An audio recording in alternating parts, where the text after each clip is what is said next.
विटा आणि आटपाडी पोलीस ठाणे हद्दीमध्ये जबरी चोरी व चोरी करणाऱ्या टोळीस विटा येथून जेरबंद करण्यात आले। त्यांच्याकडून 10,10,250 रुपयांचा मुद्देमाल जप्त करण्यात आला असून 3 गुन्हे उघड करण्यात पोलिसांना यश आले आहे।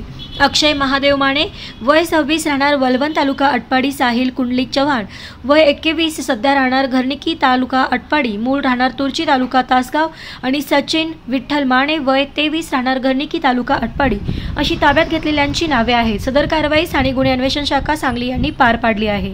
स्थानिक गुन्हे अन्वेषण शाखेकडील सहाय्यक पोलीस निरीक्षक सिकंदर वर्धन आणि स्टाफ यांच्या एक पथक जबरी चोरीचे गुन्हे करणारे संशयितांची माहिती काढून कारवाईच्या अनुषंगाने विटा विभागात पेट्रोलिंग करीत असताना पथकातील पोलीस हवालदार सूर्यकांत साळुंके, संजय पाटील आणि पोलीस शिपाई सुनील जाधव यांना त्यांच्या बातमीदाराकडून बातमी मिळाली की विटा येथील खानापूर ते विटा जाणाऱ्या रोडवर बळवंत कॉलेज समोर विना नंबर प्लेट मोटारसायकलीवरून तिघे संशयित चोरीचे दागिने विक्री करिता येणार आहेत।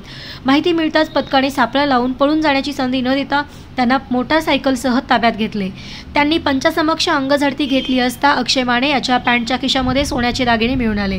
त्यास सदर मालाबाबत विचारणा केली असता त्याने सदरचा माल हा विटा पोलीस ठाणे हद्दीतील बुड गावातील दुकानातील वयस्कर व्यक्तीच्या गळ्यातील चेन ओढलेला लेंगरे माधळमुठी रोडला एका वाहन चालकास धक्का देऊन गाडीवरून पाडून त्याच्या हातातील आणि गळ्यातील सोन्याचे दागिने तसेच आटपाडी पोलीस ठाणे हद्दीतील करगणी गावातील घरातून चोरी केलेले दागिने असल्याची कबुली दिली।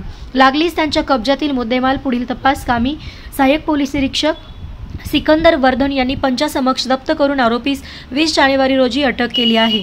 सदर आरोपी आणि जप्त मुद्देमाल पुढील तपास कामी विटा पोलीस ठाण्याकडे वर्ग करण्यात आला असून पुढील तपास विटा पोलीस ठाणे करीत आहेत अशी माहिती स्थानिक गुन्हे अन्वेषण शाखा सांगलीचे पोलीस निरीक्षक सतीश शिंदे यांनी 22 जानेवारी रोजी दुपारी 1 वाजण्याच्या सुमारास दिली आहे।